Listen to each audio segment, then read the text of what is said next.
So we're at a place where we have our search term in here, and it's really time to go ahead and make an API request. So let's do a little bit of investigation on the API that we're going to use to fetch this weather data. In my browser, I'm going to open up a new tab, and then I'm going to navigate to openweathermap.org/forecast5. So openweathermap.org/forecast5. If you can't find it that way, you can also just search for Open Weather Map Forecast API. And it's probably going to be one of the first results up on here. Okay, so this is what we're looking for. This is an API that we can use to grab forecasted weather data in the next 5 days for a particular city. Basically exactly what we want here. So this is a free API. While we do have to sign up for it, it is completely free. And we do have to sign up for it to get an actual API key so we can make a request to the server here.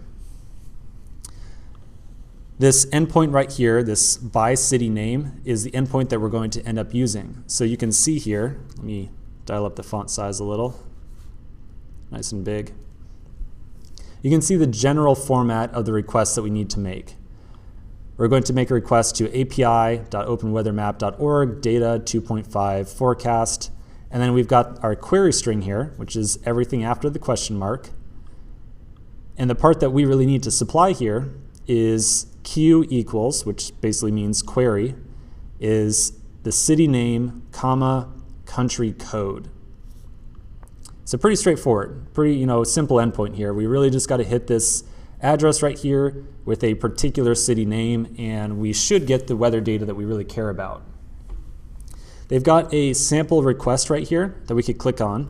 I'm going to do that, and you can see that it's a forecast for London, but in the US. So not London in the UK. I have no idea why they did this. It's like London in Texas or something like that, something weird. Anyways, so I'm going to click that link, open it up in a new tab. You'll notice that this is XML. We're not going to work with XML. We're going to end up working with JSON. So the response that we get back is going to look a lot more like this. You can view the JSON if you want by just deleting that XML part in the URL. But if you don't have a URL a JSON formatter, it's probably going to end up a little bit ugly here. So if yours is showing up ugly, you might want to go back to just looking at the XML for right now. We're just going to be looking at this response for a little bit, so if you want, you could just check out my screen here, no problem whatsoever. All right, so again, this is the response for a query for the city of London, which again, I'm telling you, I'm pretty sure it's in Texas, not in the UK. Anyways, let's check out the response here. At the very top level, we have a city object. And the city returns the name of the city that we just searched for. So this is actually really important right here because we might have a user search for some city that doesn't exist, or they might misspell it in some fashion. And so it's actually really important to make sure that we get back from the server a confirmation of, hey, I think you meant London. Is this actually what you meant, right?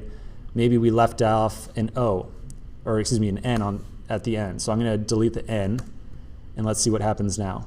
So we still got London. So it's pretty darn intelligent, the searching here, which is going to be very nice for us. So anyways, at the very top level, we have the city object, which gives us the name, and also gives us some coordinates, the longitude and the latitude. And this is pretty important. We'll come back to these coordinates later on in the course. Next, if we scroll down just a little bit here, we get this list object, and the list is an array of objects. So you can see if I hover over this right here, we've got just about from up here to down here is a single entry in that array. And in this array, there are many such objects, totally identical. So what these objects are they are snapshots of weather data 3 hours at a time. So you'll see this, basically this timestamp right here. So for 2016, January 3rd at 000, the weather in London is expected to be 271 degrees, and that's Kelvin, not Fahrenheit or Celsius. If you don't If you're not familiar with Kelvin, it's just a different unit for temperature. You could Google how to convert from Kelvin to Celsius or Fahrenheit if you'd like.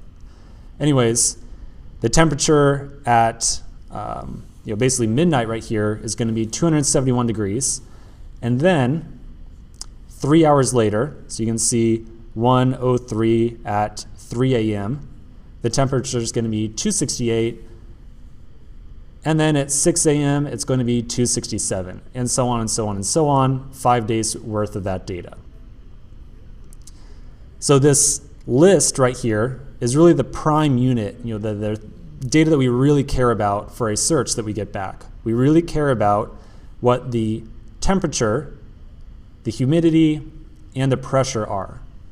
And all those three properties sit inside of this main object. Okay, so we got kind of a better idea of what's going on with this response here. We'll come back to the response in the future and talk a lot more about how we're going to pluck out all of the different little pieces of data in here that we need. So I'm not going to close this response just yet. I'm going to keep it open a little bit so we can reference it again in the future. Okay, so that's pretty much the endpoint that we're going to use. Now all we have to do is sign up for it, just so we can get our API key. If you notice in the response over here, the documentation doesn't actually state it very clearly, but it did include a app ID right here, which is basically the API key that we're going to need. This is a public key right here. If you want to play it risky, you could try using this key, but really I recommend you sign up for your own account and get your own API key. So let's do that now. Back in the documentation, I'm going to click on sign up. And then I'm going to just put in the username of, I don't know, SGrider015. My email.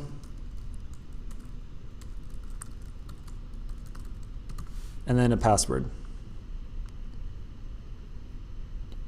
And then right away, I get dumped at a kind of like an account settings page. And it says you've signed up successfully. Fantastic. And if I scroll down just a little bit here, you'll see that right here on this page, they really know what we really care about, right? We just care about the API key.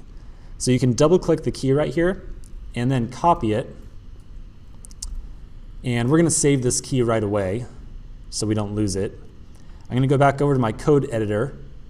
I'm going to open the actions folder, click on index.js, and we're going to save this key as const API underscore key, and then inside of a string, we'll paste our key, semicolon.